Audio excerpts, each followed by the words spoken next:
Soyez les bienvenus, je suis Grégor Murray, je serai le modérateur de cet événement intitulé Améliorer le travail. Il s'agit d'une initiative conjointe de l'Institut européen des syndicats et le Centre sur l'expérimentation de l'amélioration du travail.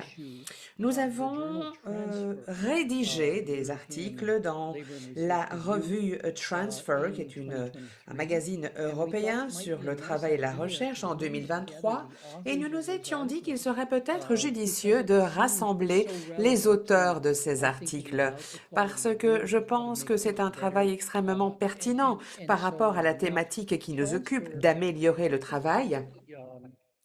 Et donc, cette revue Transfer travaille effectivement avec nos différentes communautés et a réalisé également un travail de partenariat.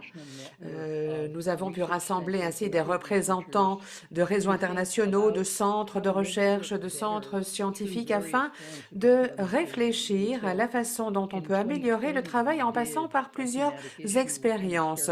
Nous avons publié un article sur l'expérimentation en 2023 dans ce journal, Transfer. Ensuite, nous avons réalisé toute une série d'études de cas sur l'amélioration du travail et c'est ce dont nous aimerions vous parler aujourd'hui. Alors, le journal Transfer est un excellent journal. Nous avons parmi nous la rédactrice en chef, Marina Lutrael, Vera Sepanovic, Marc Brun, Philippe Paché qui est également présent ici et Dag Van Der également qui seront présents. Donc ça c'est toute l'équipe de la rédaction et je voudrais très sincèrement les remercier pour l'accord qu'ils nous ont réservé dans le cadre de ce partenariat. Nous avons pu ainsi utiliser ce journal pour partager nos différentes contributions. Nous avons parmi nous les auteurs, les autrices de 7 articles qui ont été publiés dans ce numéro spécial. Et je voudrais tout simplement répéter ici que vous faites partie du partenariat CRIMT CES, c'est le webinaire organisé de façon conjointe par la CES et le CRIMT. Donc nous avons voulu aborder ce sujet, l'amélioration du travail. Alors c'est vrai que lorsque l'on choisit certains termes, il faut faire attention. On se demande toujours s'il ne faudrait pas plutôt parler d'améliorer la société pour déboucher sur un meilleur travail. C'est vrai que l'on peut inverser également cette narrative, mais nous sommes convaincus que si le travail n'est pas bon, si vous avez de mauvaises conditions de travail, eh bien cela débouche également sur une mauvaise société. Donc c'est la raison pour laquelle nous voulions commencer par ce sujet en guise d'introduction et nous avions choisi cette thématique dans nos articles.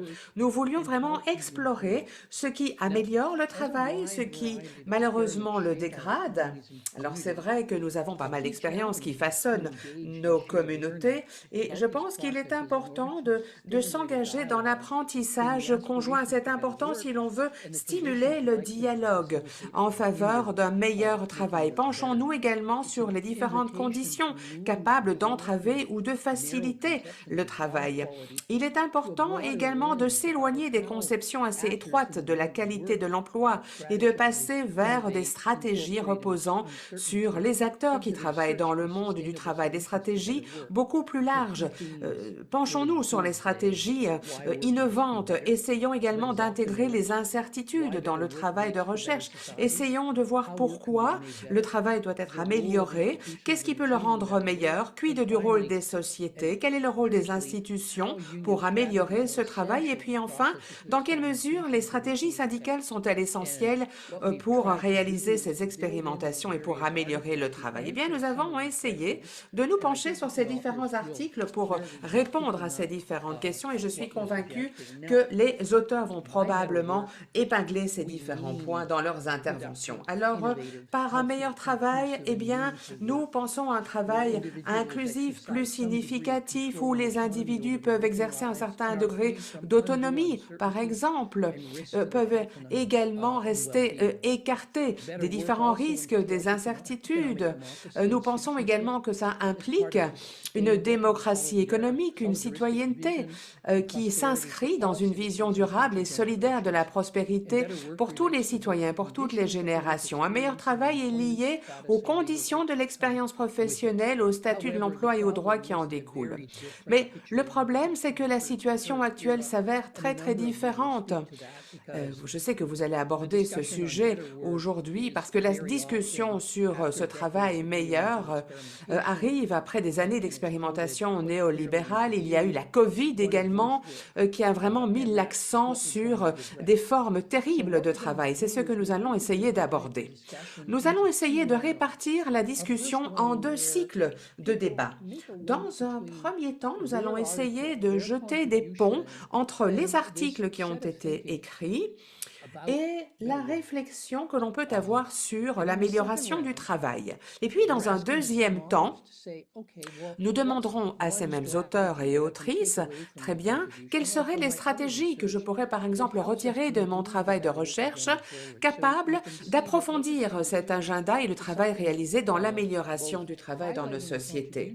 Nous allons donc mettre en valeur les contributions qui ont été rédigées par nos auteurs et nos autrices, tout en essayant également d'en tirer des enseignements très concrets, très pratiques. Ensuite, après le séminaire, pour ceux et celles d'entre vous qui se sont inscrits, eh bien, nous vous enverrons toute une série de liens sur lesquels vous pourrez vous rendre pour suivre les débats. Sans plus attendre, je voudrais maintenant commencer le premier cycle. Comment améliorer le travail? C'est donc le sujet qui va nous occuper. Nous allons reposer cette réflexion sur les contributions qui ont été faites. Pourquoi est-ce qu'il est important d'améliorer le travail? Et avant d'ailleurs de passer à ces contributions, nous aurions voulu entendre la contribution de l'Institut européen syndical et nous avons avec nous Agnieszka Piasna. Agnieszka, l'étui, eh bien, vous êtes l'experte de l'étui sur la qualité du travail. Et chère Agnieszka, avant que je ne vous demande votre point de vue et comment vous envisagez de développer la réflexion sur ce point, j'aimerais vraiment vous demander, parce que je sais que vous avez travaillé dans de nombreux domaines, mais comment se fait-il que vous ayez décidé de vous concentrer sur la qualité du travail? Merci beaucoup. C'est une excellente question. Effectivement, la réponse est assez simple. C'est tout simplement parce que c'est très important. J'ai commencé à analyser le travail, les conditions de travail, les efforts réalisés sur le lieu de travail, mais je pense qu'il y a de nombreuses dimensions qui interagissent les unes avec les autres et dont il faut tenir compte. La qualité du travail a un impact sur tellement de choses, pas uniquement comment vous expérimentez le travail, pourquoi et comment vous allez passer ces 8 heures sur le lieu de travail. Je pense que les expériences sont nombreuses. L'impact sur la vie privée, les décisions que vous allez prendre, leur impact sur la vie privée. Vous avez parlé de l'amélioration de la société. Eh bien oui, effectivement, cela veut dire que nous devons œuvrer également à une meilleure démocratie aussi. C'est vraiment l'essence même, c'est l'essentiel du point de vue des travailleurs. Si leur travail est bon ou moins bon, ça a un impact incroyable. Alors j'aimerais vous demander, au sein de l'étui, au-delà du monde syndical dans lequel vous évoluez, dans lequel vos chercheurs évoluent, est-ce que vous avez devant vous un public assez réceptif par rapport à cela? Ou bien est-ce que c'est plutôt un petit peu un sujet sur lequel on se dit « oui, c'est intéressant, mais en réalité, non, on ne prend pas très au sérieux ». Eh bien, cela dépend. Cela dépend un petit peu, je dirais, de l'époque dans laquelle on vit. Par le passé, pendant la crise économique et financière, la qualité du travail était considérée comme un obstacle à la relance. Peut-être qu'il y avait un intérêt au niveau politique, au niveau européen. À l'époque, l'idée, c'était un petit peu de réduire les normes du travail pour que l'emploi devienne meilleur marché, pour que la relance se passe plus vite. Et donc, parfois, l'intérêt était plutôt négatif. Mais effectivement, certains publics se montrent très réceptifs Peut-être qu'il y a cette conscientisation de l'importance de la qualité du travail. Les employeurs ont également la possibilité de quantifier ce qu'ils veulent. Ils peuvent également savoir si, oui ou non, un travail est cher ou pas. Si le fait d'avoir des collaborateurs en épuisement total ou en burn-out, combien est-ce que cela coûte, par exemple? Donc, je pense qu'il y va également du recrutement, de l'image de l'entreprise, de la société ou de la responsabilité sociale. Ce n'est pas aussi négatif de nos jours que ça peut être par le passé, mais le chemin est encore long et nous pourrons très probablement encore en parler aujourd'hui. Bon, c'est vrai qu'il y a cet intérêt pour la qualité de l'emploi et puis il faut passer à la pratique, il faut vraiment passer à l'acte. Et là, peut-être que le chemin est encore long. Bien, je vais passer à la question principale, Agnieszka, mais je voudrais rappeler à tous les participants et participantes de ce webinaire organisé en collaboration par l'ETUI et le CRIMT. Nous avons plusieurs centaines de participants inscrits de plus de 50 pays, donc je pense qu'il y a un véritable intérêt. Et évidemment, nous allons avoir un petit peu de mal à prendre les questions de tous les participants. De toute façon, je vous indique que vous pouvez utiliser le clavardage, le fil de conversation, la messagerie, et nous avons ici Nicolas qui suivra ce qui est écrit, ce qui est dit dans la messagerie, dans le clavardage. Donc, nous pourrons essayer de répondre au plus grand nombre possible de questions. Agnieszka, alors j'aimerais vous demander pourquoi est-ce que l'amélioration du travail doit être au cœur de la réflexion sur la qualité du travail? Dans un premier temps, l'amélioration du travail doit se trouver au cœur de nos préoccupations. Point à la ligne, c'est essentiel. Il est important de comprendre cela pour les différentes raisons dont j'ai déjà parlé, l'impact sur les individus, l'impact sur la société, mais également parce que de nos jours, nous connaissons tellement de transformations, tellement de changements sur le marché de l'emploi. Vous l'avez déjà dit dans les publications, la numérisation, l'intelligence artificielle, l'individualisation des relations employeur-employé. Il y a tellement de transformations qui se déroulent actuellement, qui se développent en parallèle. Et donc, l'impact sur la qualité du travail est énorme et il n'est pas toujours évident non plus. C'est la raison pour laquelle je pense que nous devrions vraiment nous concentrer sur les conséquences de ces transformations. Alors, comment aborder la question maintenant? L'amélioration du travail, travaillons sur la qualité. Vous avez déjà un petit peu cadré la discussion et j'ai 3 points à partager avec vous. Le premier, le point de départ, un point de départ très très utile, la qualité de l'emploi. Qu'entendons-nous par qualité de l'emploi? Est-ce qu'il s'agit là des caractéristiques, des conditions d'emploi, des conditions de travail liées à une certaine profession? Il faudrait vraiment se concentrer sur ce qui est fourni en tant qu'environnement professionnel. Comment est-ce que le travail est organisé? Le lieu de travail, les relations sociales, physiques, à quoi est-ce que le lieu de travail représente ou ressemble?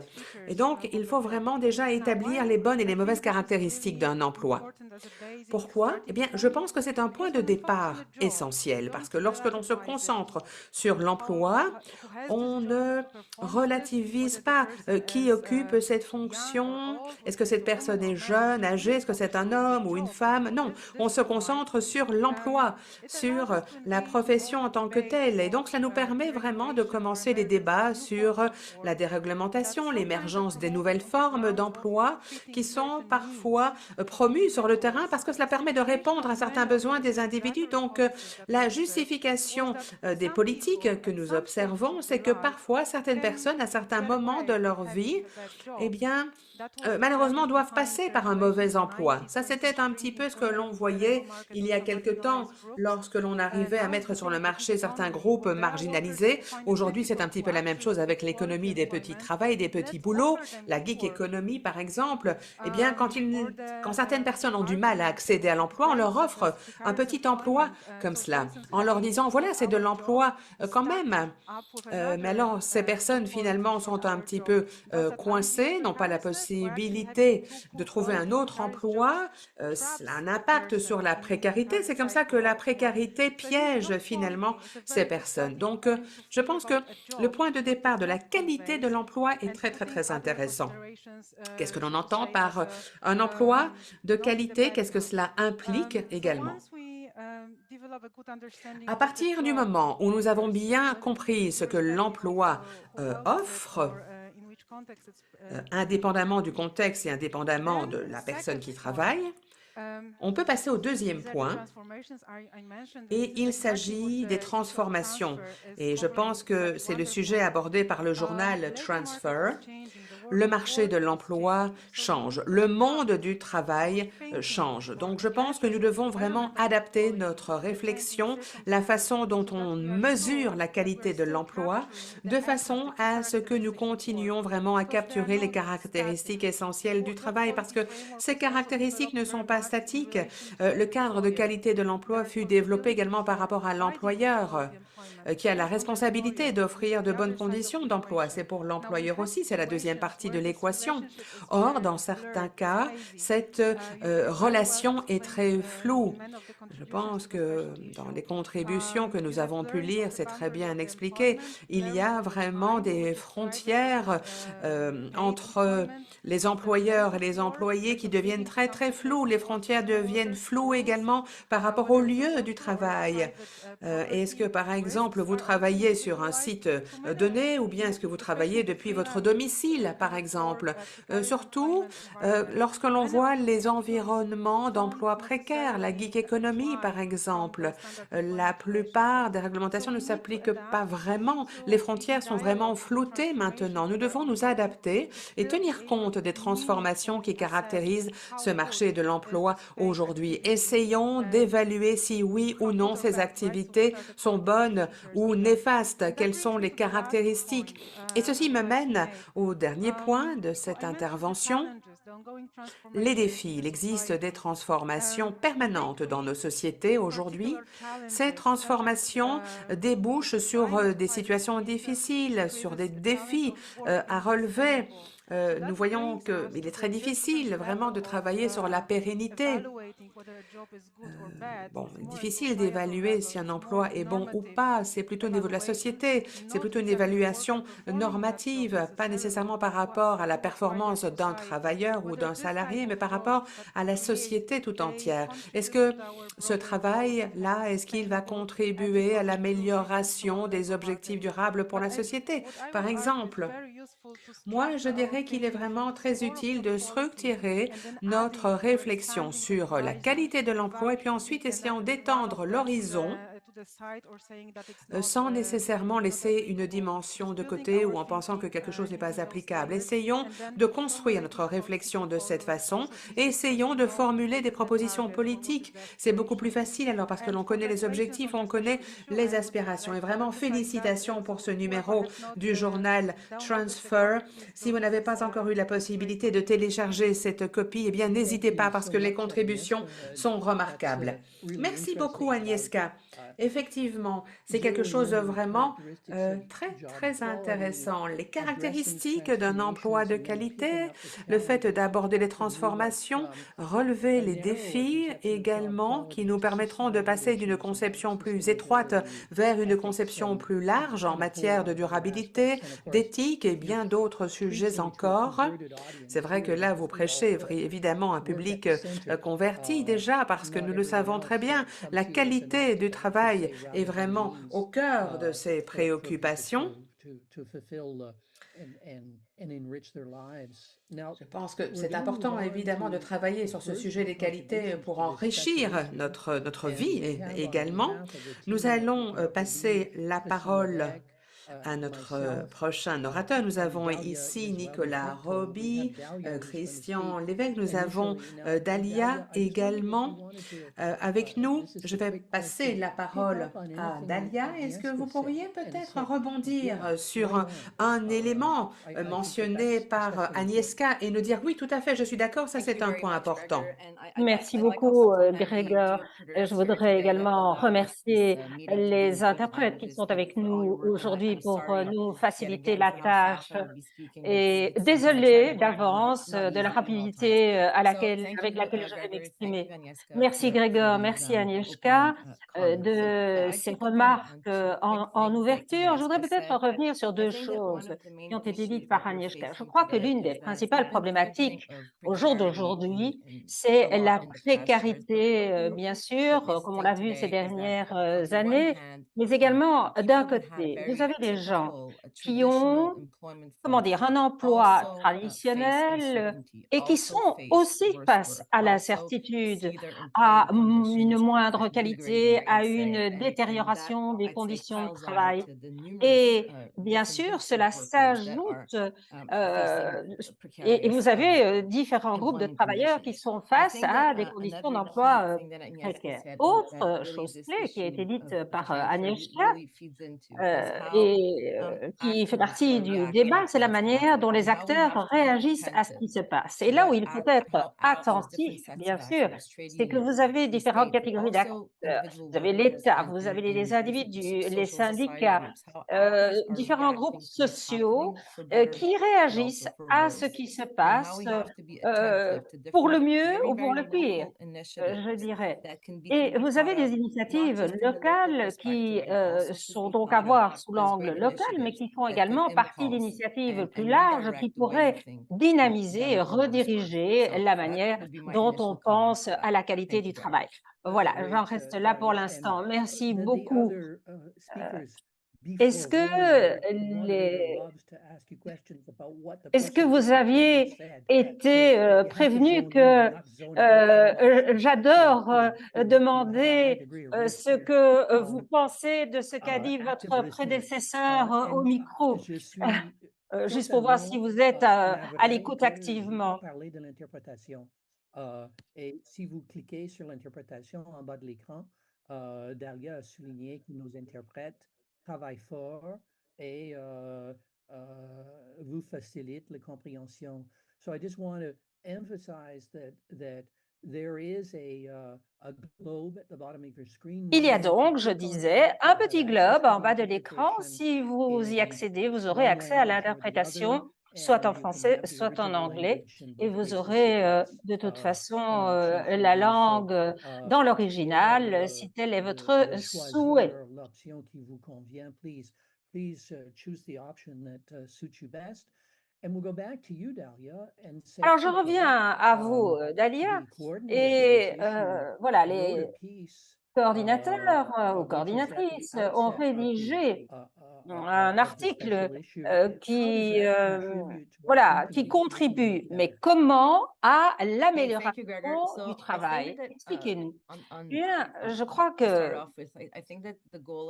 si on veut lier le tout, c'est que le but de ces contributions, c'est d'avoir un outil conceptuel multidynamique, je dirais. C'est une trajectoire dans un sens. Et je dirais que, alors on sait tous que le gros de la recherche se focalise sur des emplois spécifiques en matière de qualité du travail. Ici, on aimerait avoir une approche plus élargie et penser à la manière dont le travail améliore la société quelque part, ou un meilleur travail améliore la société. Et donc, l'idée, c'est d'avoir cette dimension-là qui, quelque part, regroupe un objectif général. Et l'idée est d'avoir des idéaux démocratiques.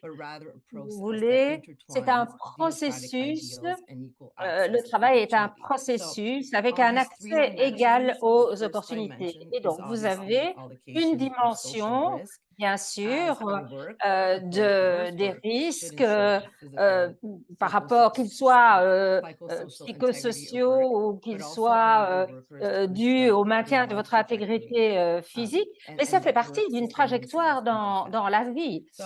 Et il faut évidemment que ce soit pérenne. Alors, on sait que le marché du travail contemporain est marqué par davantage d'incertitudes pour les personnes. Ici, on réfléchit à la manière comment cette distribution des risques eh bien, a un impact négatif sur certaines catégories d'ailleurs, plus que sur d'autres, comme les femmes, les jeunes ou les gens un petit peu plus marginalisés. Et puis, il y a l'autonomie au travail ou du travail, les dispositions au travail, l'intensification du travail. Tout ça se reflète de différentes manières. Vous avez à faire plus de tâches, tâches, vous avez à les faire de manière simultanée. Vous avez aussi des tâches standardisées qui doivent être accomplies de plus en plus vite. Et bien sûr, vous passez alors plus de temps sur le travail que sur autre chose. Et pour les travailleurs, de notre principe, en tout cas de notre point de vue, l'autonomie au travail, c'est pouvoir bien sûr contrôler votre vie au travail et c'est aussi contrôler votre vie à l'extérieur du travail. Et donc, c'est gérer vos horaires et naviguer la frontière, si vous voulez, entre la vie au travail et la vie hors du travail. Et puis, l'autre dimension, c'est bien sûr l'idée de l'expression, c'est-à-dire, je dirais, le développement personnel. Parce que finalement, quelles sont les options que l'on a comme travailleur? Est-ce que le travail a un sens? Comment un travailleur peut-il exprimer ses préoccupations? Je crois que ces 3 dimensions doivent être bien vues et voir ce que ça représente pour le travailleur, pour comprendre comment les travailleurs naviguent à travers les contraintes et les possibilités de ces dimensions d'une façon qui, très souvent, eh bien, donne lieu à certains paradoxes. Vous avez des gens qui sont prêts à laisser de côté une partie de leur autonomie pour une plus grande sécurité financière et d'autres qui préfèrent davantage d'autonomie, mais qui vont se retrouver exposés à des risques plus élevés. Alors le défi ici, et je dirais que c'est la première chose que je voulais dire, c'est de comprendre comment dans le contexte de cette gouvernance du travail, comment ces 3 dimensions interagissent et la nature des conséquences ce que cela implique sur votre vie au travail, en bien ou en mal. Mes collègues, bien sûr, vont entrer dans le détail, mais les résultats de l'analyse à laquelle on s'est consacré, c'est que, bon, il faut une stratégie pour pouvoir intervenir sur ces 3 dimensions pour avoir un travail de meilleure qualité. Ce qui nous a inspiré, je dois également le dire, et j'espère que mes collègues seront d'accord avec moi, c'est que adopter une approche holistique par rapport à ces 3 dimensions nous permet d'avoir un accès à une capacité collective de pouvoir réaliser des objectifs. Le tout, évidemment, afin d'avoir une meilleure société. Merci beaucoup, Dalia. Je suis sûre que notre collègue Christian va revenir sur certains de ces points lorsqu'il interviendra dans la deuxième partie sur la stratégie. La contribution suivante sera celle de Valeria Polignano et de Olga Tazewski, Madame Franck et Madame Marot, enfin, avec des questions assez brèves, mais qui vont nous permettre, je pense, de contribuer au débat. Qu'est-ce qui peut vous rendre optimiste ces dernières années, hein, quand vous avez travaillé sur le travail en plateforme, le soin aux personnes, l'individualisation des risques, le travail domestique, hein, donc voilà. Bon, j'en reste là peut-être. L'individualisation des risques, oui, ça c'est très important. Est-ce qu'il y a quand même quelque chose qui vous rend optimiste? Où peut-on améliorer les choses? Voilà, c'est juste pour alimenter le débat. Merci beaucoup, Grégor. Alors, je suis ravie d'être là avec vous. C'est une excellente question. Alors, par contre, la réponse est plutôt compliquée, surtout aujourd'hui. Bon, vous savez ce qui se passe au Parlement européen. Bon, Claudio y reviendra. Devrait-on être optimiste ou pas? Eh bien, je dirais que 50%, 50%. C'est-à-dire que si on regarde l'angle européen, par exemple, particulièrement, hein, avec des mesures historiques, eh bien, je dirais que bon, ça n'incite pas à un réel optimisme pour l'avenir. Mais si on regarde la manière dont les syndicats, malgré toutes les difficultés auxquelles ils sont confrontés aujourd'hui, particulièrement les travailleurs dans différents secteurs, dans différents contextes, et la manière dont ils répondent aux conditions dans lesquelles ils se trouvent, en ça inclut les travailleurs en plateforme, et on sait que on a là évidemment cette directive européenne, certes, mais nous espérons que la situation va s'améliorer. On sait que les syndicats font de leur mieux, les travailleurs sont là pour se battre pour leurs propres droits également, mais je dirais quand même que nous ne sommes pas pleinement positifs. Cela étant, je souhaite que la situation vraiment s'améliore à l'avenir. J'irai jusqu'à dire, elle doit s'améliorer à l'avenir, car sinon, dans notre société, ce sera une bataille perdue et il n'y aura que des perdants. Merci beaucoup. Désolée de t'avoir posé une question compliquée dès le départ, mais voilà, hein, on connaît l'adage du verre à moitié plein ou à moitié vide. Maintenant, qu'est-ce qu'on fait à partir de là? Parce que voilà, vous nous dites que hein, bon, il existe des petites peut-être c'est un peu comme les chansonnettes qu'on utilise pour endormir les enfants. Bon, ton article finalement est déjà une réponse à ce que l'on peut faire face à la situation pour améliorer le travail. Eh bien, on essaye de faire des liens, de mettre en place des liens et de voir comment on peut, enfin, je dirais d'abord, excusez-moi, que bon, l'article, eh bien, se focalise sur, la gestion du risque. Et évidemment, dans le contexte du travail en plateforme. Et là, on examine un secteur bien particulier qui est le secteur des prestations de services domestiques parce que on sait que bon, on a une plateforme virtuelle. Alors, vous avez des secteurs comme par exemple le soin aux personnes, les prestations de services qui sont impactés. Ce nouveau mode de travail, bien sûr, a un impact sur la qualité du travail. Alors, bien sûr, ceux qui sont pour l'économie digitale disent que c'est une manière d'être créatif, de répondre à certaines faiblesses, mais il faut toutefois éviter la détérioration du travail. Et dans l'article, on examine, je dirais, un aspect.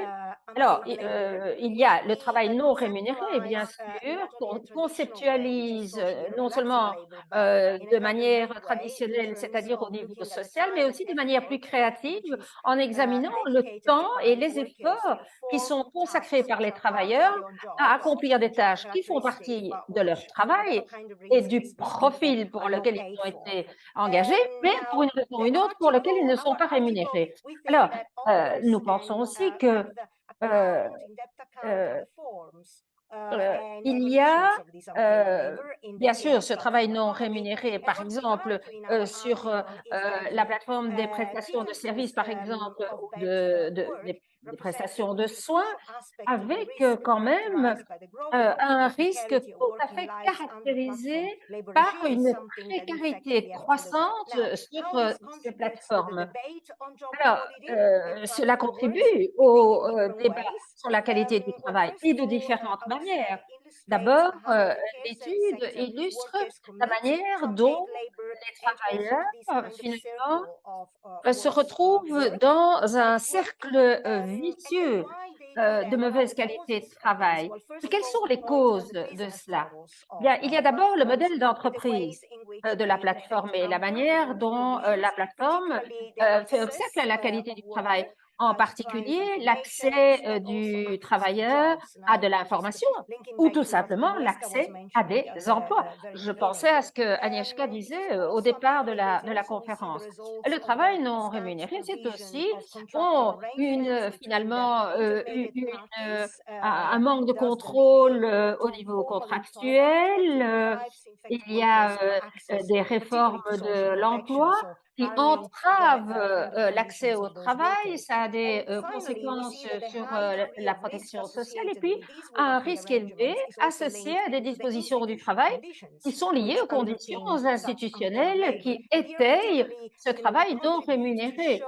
Par exemple, ça montre comment, au niveau institutionnel, vous avez l'État, le gouvernement qui, dans un sens, sont responsables de la manière dont ils réforment le marché du travail et qui le font non pas de la manière dont ils devraient le faire, mais d'une manière qui finalement détériore les emplois.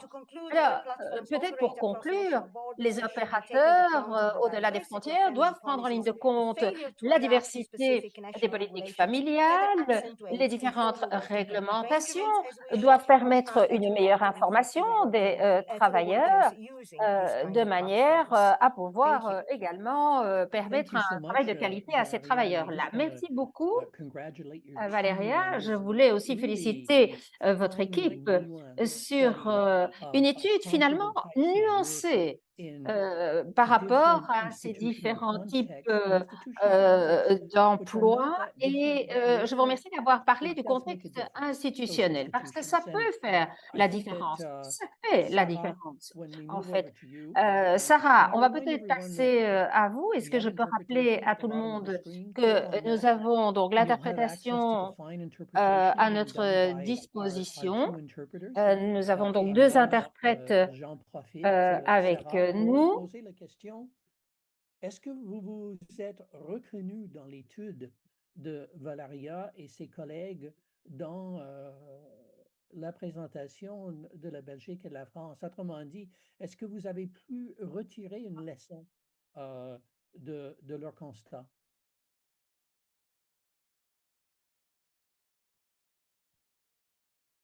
Et Mourdis, je cherche Sarah. Oui, je suis là. Ah bon, J- parfait. Excusez-moi de et vous poser une question comme ça.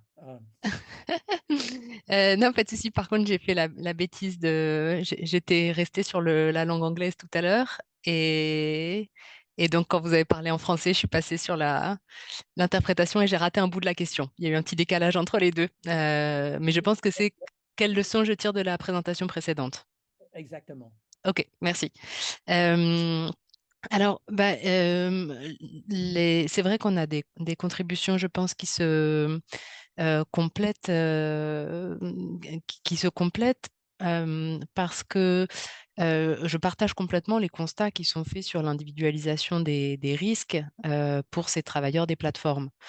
Euh, Nous, on est parti sur un autre une question de recherche qui n'est pas complètement la situation des travailleuses et des travailleurs, qu'il faut absolument étudier aussi, mais la réaction de certains, on a appelé ça certains corps de l'État social français, la réaction de ces espaces plus ou moins administratifs vis-à-vis de ces travailleurs des plateformes. Et la principale leçon de discussion que je tire de la présentation de Valéria et de leurs travaux, ce sera mon mot de conclusion. Donc je vous laisse le suspense. Non. Le- En tout cas, nous, voilà, notre contribution donc avec Dominique Méda et Émilien Julliard, hein, qui n'ont pas pu être là aujourd'hui, mais qui viendront à d'autres futurs événements. Notre contribution, elle a visé à aller étudier le travail d'agents dont la mission professionnelle est de participer à l'amélioration du travail. Donc, on est face à un travail sans doute plutôt dégradé, comme la présentation précédente l'a évoqué, comme tout ce qui a été dit jusque-là le laisse entendre, ces politiques de travail assez agressives, néolibérales, qui viennent plutôt dégrader des protections qui s'étaient mises en place. Donc voilà, nous, le contexte, c'est bien celui-ci, de ce travail de plateforme, ubérisé, précarisé, en tout cas cette externalisation massive du travail sur les plateformes. Mais ce qu'on est allé regarder, c'est donc comment les corps de l'État social œuvrent pour une meilleure protection des travailleurs sur ces plateformes. Donc d'un côté, l'inspection du travail, acteur peut-être plus connu, plus étudié. De l'autre, un qui l'est peut-être moins, les caisses de sécurité sociale en France, et notamment les agents qui sont chargés du recouvrement, donc d'aller chercher les cotisations que devraient payer les entreprises et que parfois elles ne payent pas. Et donc dans ces caisses de sécurité sociale, il y a finalement aussi des contrôleurs et des inspecteurs qui ont des missions qui sont finalement parfois assez proches de celles des inspecteurs du travail. Puisque notamment, ils et elles ont la possibilité de requalifier une situation de travail qui serait, misclassified quoi, mal classifiée. Et ce qu'on a vu, c'est que ces agents d'inspection, bah, vont s'inquiéter à double titre, de l'essor des plateformes, de modèles de travail, en tout cas sur ces plateformes. D'une part, ils s'inquiètent justement du manque de protection de ces travailleurs, donc ça rejoint bien les questions de risques qui sont reportées sur les travailleurs, donc des travailleurs peu protégés, alors même que ce sont des activités assez, accidentogènes, hein, notamment la livraison de repas, le transport, et puis ils s'inquiètent aussi du manque à gagner pour l'État, puisque ce sont autant enfin pour la sécurité sociale en tout cas, puisque ce sont des cotisations qui ne sont pas payées. Si on estime que les plateformes devraient salarier les travailleurs, elles ne le font pas et donc elles ne payent pas des cotisations sociales sur ceux qui finalement pourraient bien être leurs salariés et donc pour lesquels elles devraient normalement cotiser. Donc finalement, voilà, ces agents vont un peu unir leurs forces pour, dénoncer ce modèle avec comme, outil principal, finalement de réinscrire ces travailleurs des plateformes dans le cadre du salariat, qui reste un peu le refuge, ça reste l'espace, auquel on va recourir pour protéger, pour remettre ces travailleurs dans du droit social et dans du droit du travail. En l'occurrence, c'est bien ce qui leur paraît être le statut juste, hein, pour ces travailleurs, puisqu'en raison de la subordination, et qui commence maintenant à être bien bien renseignée, hein, la subordination, dans laquelle ils sont prises vis-à-vis des plateformes, que ce soit en termes de contrôle, de sanctions, et cetera. Et bien finalement, le salariat serait la situation juste et la situation qui leur permettrait d'avoir un travail amélioré, en tout cas une protection sociale améliorée. Sur vraiment le contenu du travail, finalement, là, on n'est pas tout à fait dans cette question-là. Là, il ne s'agit pas tellement d'améliorer le contenu de leur travail ou même leur autonomie. On est assez loin de ça. Pour ça, il faudrait pas partir sur d'autres modèles, plutôt les alternatives aux plateformes, les coopératives, et cetera. Et donc mon mot de la fin qui vient de discuter avec la présentation précédente, c'est que, nous, ce travail nous a semblé essentiel. En France, il a quand même mené, à donc des contrôles menés sur les travailleurs des plateformes et à des procès-verbaux qui sont ensuite adressés à la justice pouvant décider de poursuivre, ce qu'elle a fait déjà plusieurs fois en France maintenant, des plateformes pour, travail dissimulé. Mais ce qu'il faut voir, c'est que ces actions publiques, donc qui sont assez dissidentes, hein, par rapport à la ligne politique du gouvernement, mais elles ne concernent quasiment que des travailleurs masculins. Les plateformes qui sont visées par ces activités de contrôle et d'accusation, sont les plateformes les plus visibles dans la rue, les plus médiatiques, mais qui sont aussi des plateformes d'activité, quasi exclusivement masculines, et les plateformes d'activité féminines, les gardes d'enfants, le ménage, toutes les activités de care, en grande partie, hein, sont, elles, encore largement dans l'ombre des actions, de contrôle et donc de retour au droit. Super, merci beaucoup, Sarah. Euh, et pour les membres de l'équipe, Émilien Juillard et Dominique Médard, c'est une étude fascinante en raison du fait que vous avez réussi à trouver des alliés, euh, mais l'aspect genré nous fait frémir aussi parce que on pose la question et je vous le pose, question courte. Euh, Pourquoi euh, les plateformes qui relèvent du travail des soins, du travail de care, ne font pas le même objet d'analyse par l'inspectorat du travail? Alors, je pense pas qu'il y ait un biais de discrimination de genre. On a quand même pas mal, en plus, c'est pas une réponse satisfaisante en tant que telle, mais pas mal d'agents de contrôle et d'inspection sont des femmes, hein. On a rencontré beaucoup d'inspectrices du travail, donc je pense pas il et elle n'aient pas en tête ces activités. Bon, il y a quand même peut-être une raison plus acceptable, c'est que ces activités sont quand même largement moins développées. Les plateformes d'activité féminine, en termes de nombre de travailleuses, de travailleurs, sont quand même plus limitées. On voit d'ailleurs les chercheuses parfois qui travaillent là-dessus, cherchent elles-mêmes à s'inscrire sur les plateformes, mais parfois elles peinent un petit peu à trouver des missions pour se mettre dans la peau de ces travailleuses. C'est pas encore quelque chose qui est aussi développé.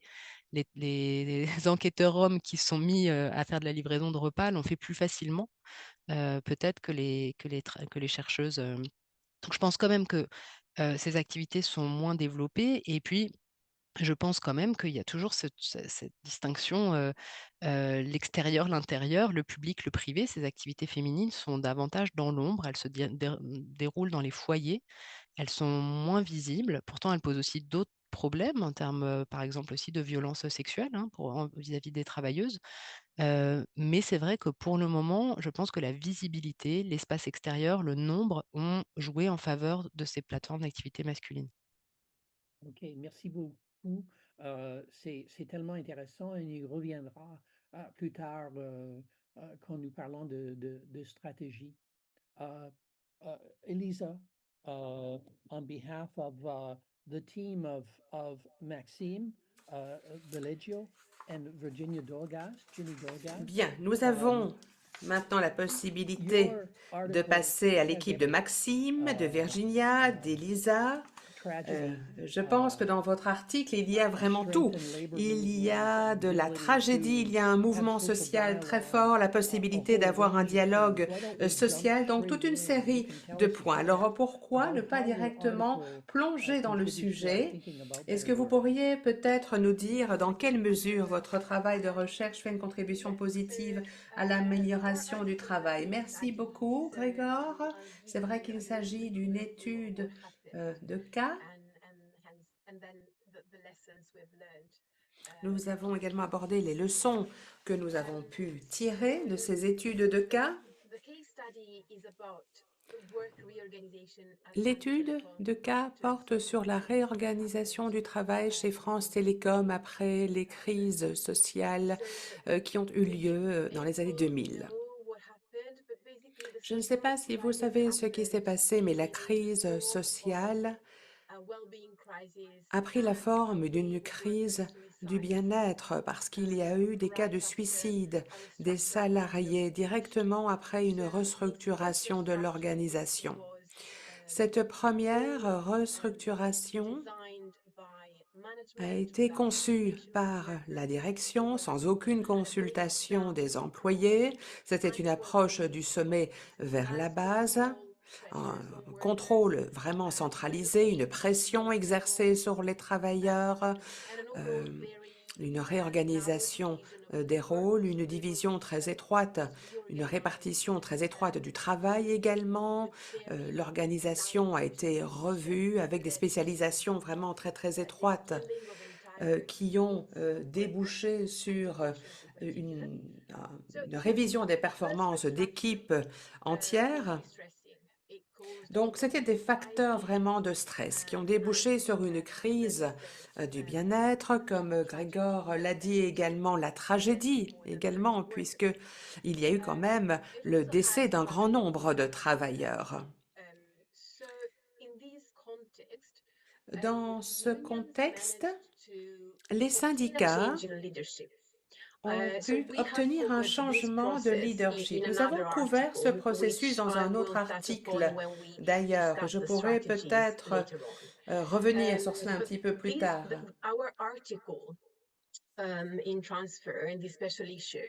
Notre article dans le journal Transfer aborde les nouveaux arrangements qui ont été institutionnalisés après cette crise sociale afin de soutenir la voix des travailleurs,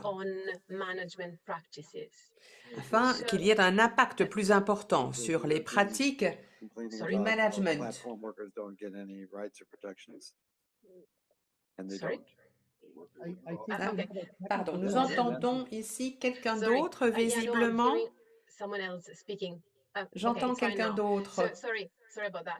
Voilà, désolée. So as I was saying, after the social crisis, Donc work après was la crise reorganized to adopt sociale, new cette models crise that au sein de reversed l'entreprise, many le of the travail a été most réorganisé. poisonous, health-destroying practices that were Nous avons implemented vu in comment the ils ont mis previous l'accent sur organization. toutes ces And this pratiques was qui achieved empoisonnaient finalement through le travail. a Et donc les résultats complete qui ont été partnership engrangés between l'ont unions été grâce à un and partenariat de employers. conflit quelque So part entre les this syndicats new et les culture was employeurs. basically based on Cette balancing nouvelle employee and culture employer reposait interests. sur l'équilibrage des Managers intérêts were des employeurs happy d'une to in part et the des end employés because d'autre they part. realized that Les employeurs, les managers jointly finalement ont improving été working satisfaits également conditions parce qu'ils se sont rendus led compte to que also le fait enhancing d'améliorer les productivity conditions and de service travail quality. menait également à So l'amélioration du travail et l'amélioration de la against of productivité. introducing Donc mechanisms of finalement, le fait representation d'avoir of introduit des workers' mécanismes de voice représentation de la voix des were travailleurs actually a beneficial apporté certains for bénéfices. everybody, Et for c'était workers' bénéfice well-being, finalement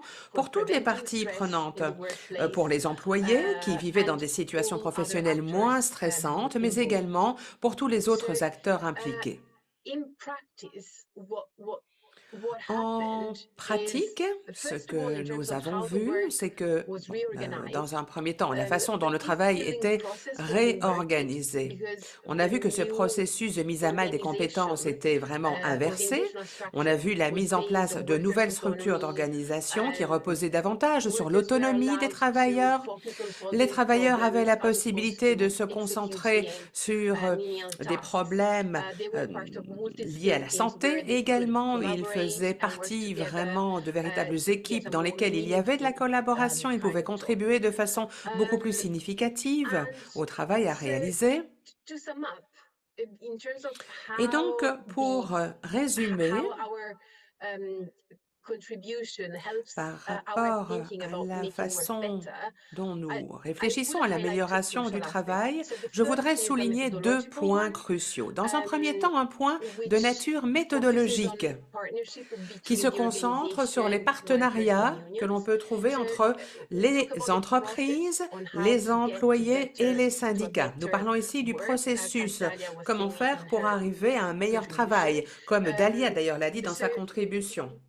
we got to these arrangement of social Nous sommes partnership arrivés à ces arrangements through de unions and partenariat workers' social empowerment. But en what the team autonomisant got there davantage was les together, syndicats et les they employés. Ils y managed sont to arrivés tous actually ensemble.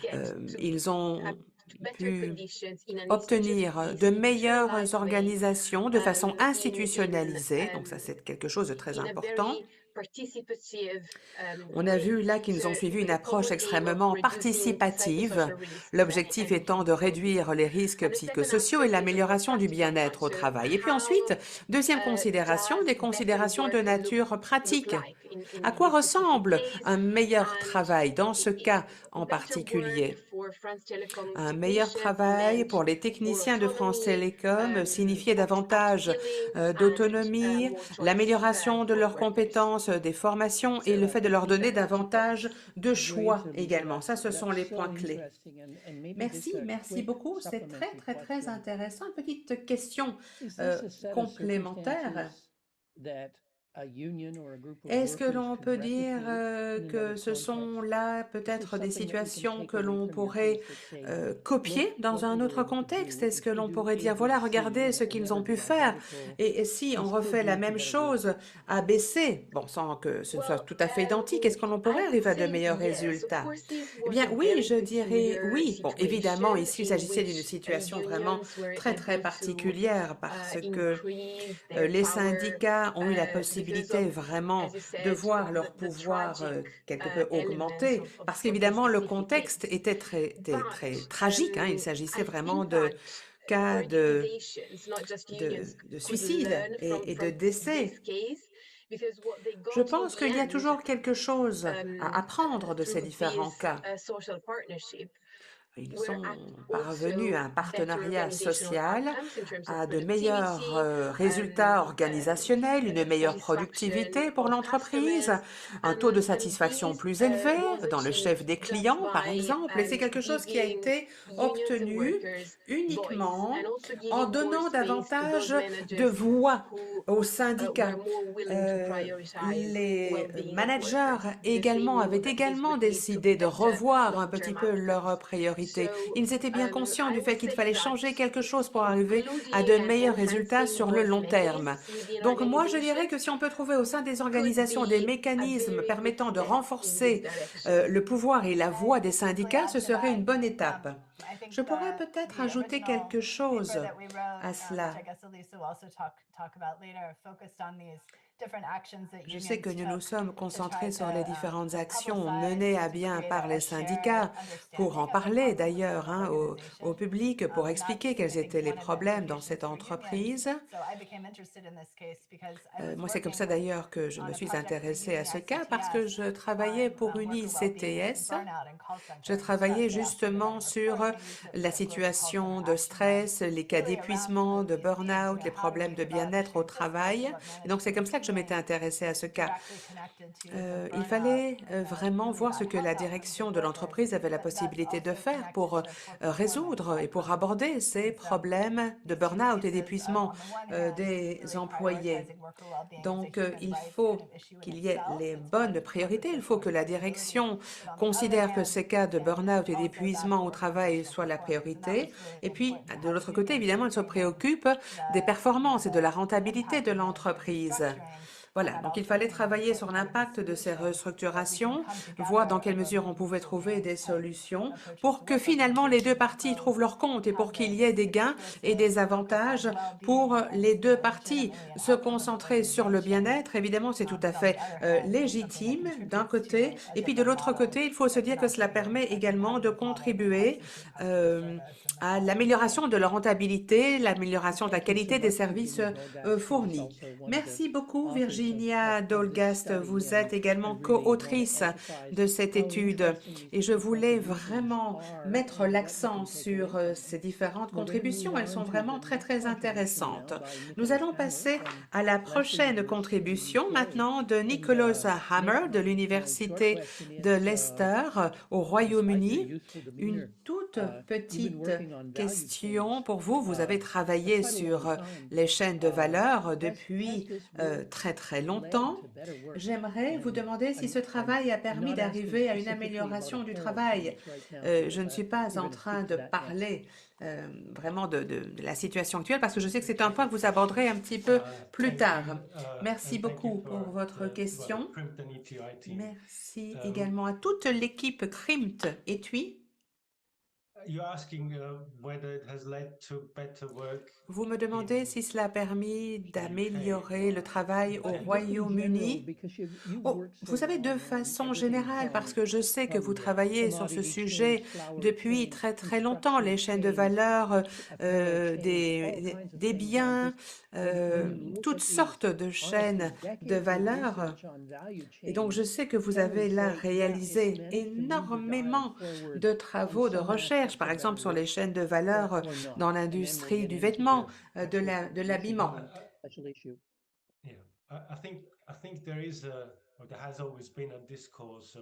Je pense que effectivement, on a toujours parlé du rôle civilisant de la mondialisation.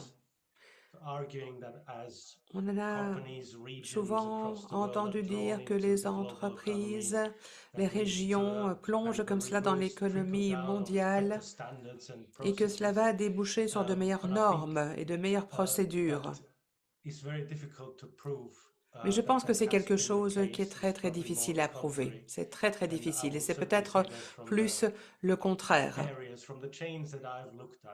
J'ai analysé de nombreuses chaînes de valeur et très sincèrement, je dois bien reconnaître que cela n'a pas vraiment débouché une amélioration du travail, surtout pas dans le Sud global.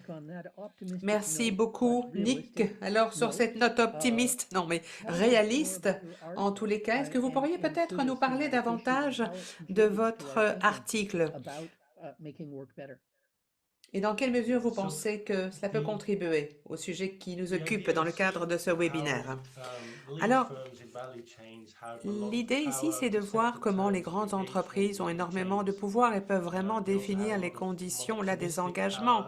Ce sont presque des pouvoirs de type monopole.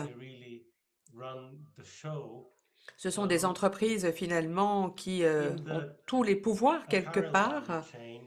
Et dans la chaîne de valeur dans l'industrie du vêtement,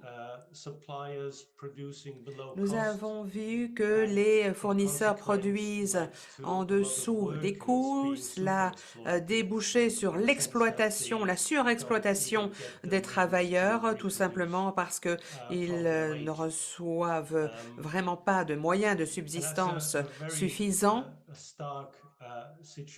C'est une situation dramatique, c'est une situation vraiment terrible.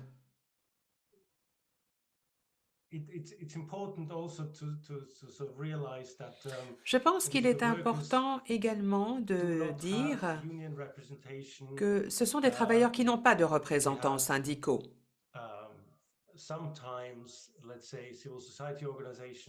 Bon, parfois, il existe des sociétés de l'organisation civile ou bien des groupes de plaidoyer qui mènent campagne, mais je dirais que dans les pays producteurs, les institutions gouvernementales adoptent une attitude très hostile également. Donc, c'est un espace professionnel qu'il est très, très difficile de syndiquer. Les travailleurs là ont beaucoup de mal à avoir vraiment voix au chapitre. Alors, j'ai commencé par analyser un cas au Royaume-Uni parce qu'il y a eu vraiment eu là un boom au niveau de la production des vêtements pendant à peu près une dizaine d'années. Et ce qui m'intéressait, c'était de voir à quoi ressemblaient ces pays compétitifs en Afrique du Nord, en Europe de l'Est également, et dans quelle mesure il était possible finalement de devoir une montée en gamme de ces différents pays. J'ai regardé les données sur une période de 25 ans, entre 1995 et 2020.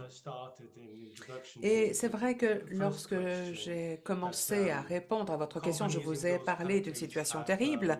Les entreprises dans ces pays n'ont pas eu la possibilité d'accroître la part de marché et les prix unitaires en même temps. Donc, il y a toujours eu là une décision à prendre en termes économiques. Et en même temps, je dirais que même si elle faisait des gains, eh bien, elle n'arrivait pas à les maintenir. Et ces gains se faisaient toujours au détriment finalement de l'amélioration des conditions sociales. Donc, je dirais que tout s'est toujours fait comme cela, au détriment, malheureusement, des salaires et de la qualité de l'emploi. C'est le cas pour certains membres d'Europe de l'Est qui, depuis, ont rejoint l'Union européenne, d'autres pays également tels que la Turquie, la Tunisie et le Maroc.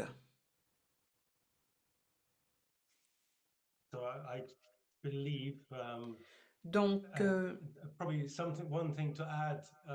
je pourrais peut-être encore ajouter ceci. Les données par rapport au travail réalisé par Agnieszka sur la qualité du travail, les comparaisons internationales, malheureusement, n'existent pas vraiment. Il n'y a pas vraiment d'ensemble de données à ce niveau-là, au niveau international. Je pense également que nous devons tenir compte du fait que si nous tenons compte également de l'économie informelle, qui est assez massive dans ces pays, eh bien, voilà, la situation, j'en ai bien peur, serait beaucoup plus négative que ce que l'on peut avoir si on se base uniquement sur les données formelles.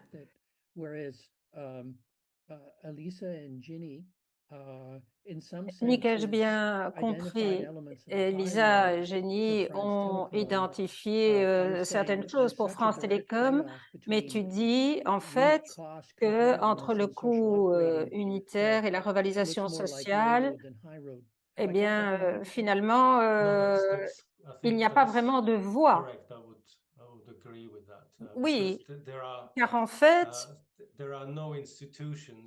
Il n'y a pas d'institution réellement où l'on puisse effectuer un effet de levier ou Well, in the avoir un second round, you're going to dialogue. tell us Oui, about the institution you bon, want tu to vas nous create, but parler I aussi de cette understand. institution que tu veux créer. Oui, je sais Yes, que great. ce sera abordé sur The le great plan thing about stratégique, being a single absolument. author is you'll have to answer both questions. Et c'est bien, parce qu'évidemment, quand on est le le seul et unique auteur d'une contribution, on a à la fois toutes les questions et toutes les réponses. Alors, je voudrais peut-être maintenant passer au collège de Norwich. On dit toujours que la formation est donc une excellente chose. Bon, ce que je retire de ta contribution, pour certains, pas de formation, c'est mieux qu'une mauvaise formation. J'ai bien compris.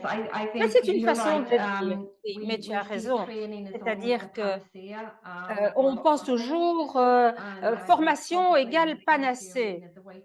Et dans le domaine politique, c'est vrai que c'est un domaine très sensible au niveau politique. Au Royaume-Uni, la formation, ce sont surtout des chiffres.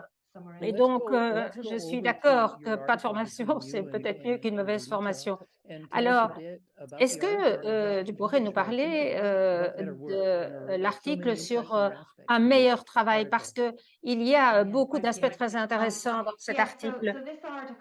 En fait, c'est un article qui met la focale sur la formation et qui essaye de comprendre davantage comment la formation peut être une trajectoire vers de meilleurs résultats pour l'individu. Et il y a quand même une précaution oratoire à prendre parce que on a fait une enquête au Royaume-Uni. Donc, l'avantage, c'est d'avoir à peu près 57 000 personnes que l'on a retracées sur 10 ans, mais cela n'a pas les nuances qu'un autre type d'enquête pourrait avoir. Alors, par contre, ce que l'on essaie de voir, c'est comment la formation peut avoir, par exemple, des résultats positifs lorsque ça permet à l'individu d'évaluer sa propre vie. Et aussi, et évidemment, l'impact peut être différent d'une personne à une autre, d'une personne à une autre. Mais je dirais que ce dont on s'est rendu compte, c'est que finalement, le désavantage, on se rend compte que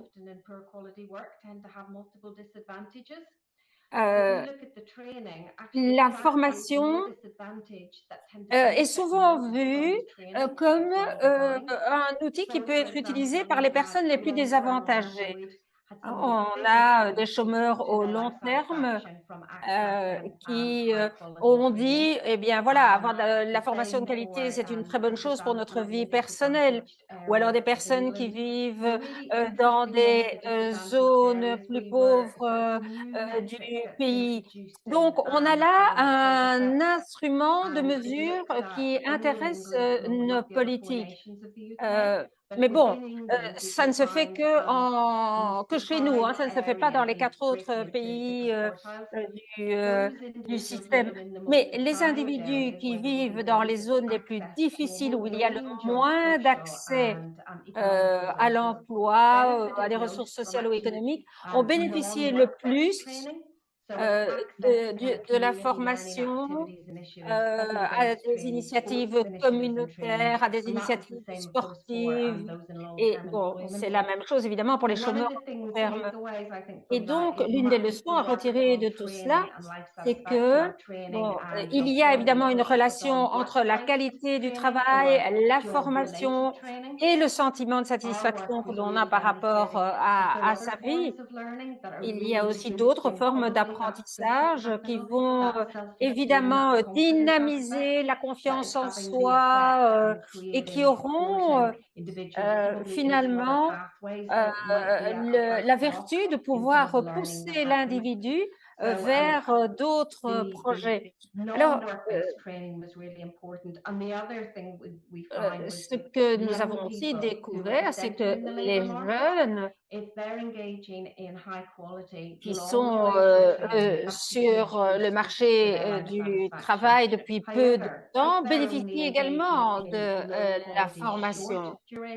Mais si c'est de la formation de moindre qualité, ça a un impact négatif sur leur satisfaction par rapport à leur existence.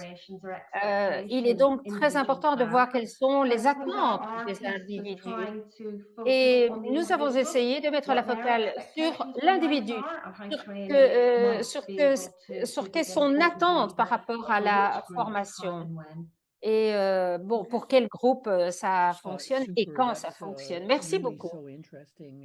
C'est tout à fait intéressant et je pense que ça ajoute une dimension à notre effort d'élargir la qualité du travail. Ce n'est pas seulement de meilleures sociétés qui font un meilleur travail, c'est une meilleure vie tout court, une meilleure existence tout court qui finalement contribue à l'amélioration du travail et à un travail de qualité. Et le rôle de la solidarité, de la communauté est évidemment très important parce que dans la formation, il y a aussi l'aspect compétences émotionnelles, compétences sociales qui est important. Donc, c'est très intéressant de pouvoir penser à la manière dont le travail peut s'améliorer, mais on y reviendra. Nous avons également une contribution de Gerhard Busch qui est dans l'attente d'une grande conférence d'anniversaire sur le 75e anniversaire, je pense, du début des négociations collectives en Allemagne. Alors, Gerhard, tu me diras si j'ai tort, mais je pense que ce que tu veux dire, c'est que la transition juste demande une couverture syndicale la plus élargie possible. Absolument, absolument. En fait, il faut des conventions collectives à couverture les plus étendues possibles et ça demande également de la formation. Alors, tu ne m'as pas demandé ce que je retire des contributions précédentes. Eh bien, je te le demande maintenant. Eh bien, en fait, ce que je pense, c'est qu'il est tout à fait capital d'analyser la qualité de la formation. En Allemagne, la qualité de la formation au long de la vie s'est détériorée. C'est-à-dire que vous avez des formations qui vous aident soi-disant à obtenir un emploi sur 2 jours. Mais ce n'est pas nécessairement une bonne chose pour la confiance en soi et ça n'apporte pas toujours les résultats espérés. En fait, vous avez des groupes désavantagés aussi qui ne sont pas habitués à la formation et aux normes de formation et qui ne vont pas nécessairement réussir. Donc, il faut trouver de nouvelles formes d'apprentissage, de création du travail qui permettent aux gens d'accroître leur confiance en eux-mêmes. Et ça, c'est quelque chose au long terme, évidemment. C'est quelque chose qui est vraiment alors de la formation professionnelle tout au long de la vie. Alors, ma contribution sera un petit peu différente des autres parce que moi, je voudrais me concentrer sur un travail de qualité pour les emplois futurs, pas pour les emplois existants. Et l'idée, c'est que c'est lié à la numérisation, bien sûr, et à la transformation à laquelle on assiste, à tous ces changements structurels, c'est-à-dire que vous avez des gens qui vont perdre leur emploi, qui vont changer d'emploi, soit au sein de leur entreprise ou alors dans une autre entreprise ailleurs. Et j'ai développé une matrice des risques à cet égard. Et il est assez clair que si vous avez un système inclusif, ces risques peuvent être mitigés. On peut faire de la reformation dans l'entreprise, vous aurez un système bien développé financés par l'État ou par les contributions pour continuer à former les gens ou reformer les gens. Et puis, nous avons un système salarial qui est assez protégé par les conventions collectives, donc votre risque de perte de revenus n'est pas aussi élevé que cela. Mais en Allemagne, on avait l'habitude d'avoir un système d'emploi inclusif jusque dans les années 90, puis on a eu une couverture de 85% des conventions collectives. Aujourd'hui, c'est 50%. À cause de la déréglementation sur le marché du travail, entre autres choses. Donc, le marché du travail est duel quelque part, hein, avec un segment primaire et un segment secondaire très faiblement payé. Et vous avez un système de formation tout au long de la vie qui a été déréglementé partiellement. Et donc, donc finalement, on ne donnait pas aux gens la chance de pouvoir ou l'occasion de pouvoir se reformer. Et quand vous demandez à un syndicaliste ou à un travailleur allemand ou quelqu'un qui est au conseil d'entreprise, au comité d'entreprise d'une entreprise, qu'est-ce que vous attendez de la transformation? La première chose qu'on vous dit, c'est j'ai peur de perdre mon travail et de me retrouver dans un emploi faiblement payé. C'est vrai, on voit le travailleur comme le perdant. Et donc, ce sont eux qui vont sans doute voter pour les populistes. Si vous voulez une transformation, une transition plutôt juste, il est important que cette transition, cette transformation soit viable et ne soit pas quelque part freinée ou bloquée. Comme c'est le cas dans pas mal de pays. Ce qui est important, la première chose, c'est la mitigation des risques. Donc, ne pas être formé pour les emplois de l'avenir et se retrouver dans des emplois moins qualifiés, avec moins d'autonomie. Et j'ai décrit dans mon article toutes les réformes de ces dernières années, 10 dernières années en Allemagne, qui sont finalement le contraire, enfin, qui sont des réformes assez progressives, plutôt, avec des initiatives de la part des syndicats, par exemple. Et maintenant, nous avons une priorité claire pour la formation qui est celle d'un replacement rapide sur le marché du travail basé sur un système inclusif pour des gens, par exemple, qui ont plus de 30 ans et c'est ouvert jusqu'à des gens de 45 ans pour qu'ils obtiennent, par exemple, un prêt dans le cas d'une formation. Et les syndicats au niveau de l'entreprise ont des ressources assez importantes avec les comités d'entreprise. Il y a ce que l'on appelle en Allemagne le système de la codétermination, de la codécision. Et donc, on peut utiliser les ressources inhérentes à ce système pour mettre en place des formations individualisées. Par le passé, on n'a peut-être pas très bien utilisé ces ressources-là, mais il y a cette tendance maintenant de la part des syndicats de signer des conventions collectives au niveau de l'entreprise orientées sur l'avenir, comme on les appelle. Et ces accords sont basés sur la codécision avec des comités paritaires entre employeurs et salariés qui analysent les risques futurs et qui organisent de la formation ou de la formation continue.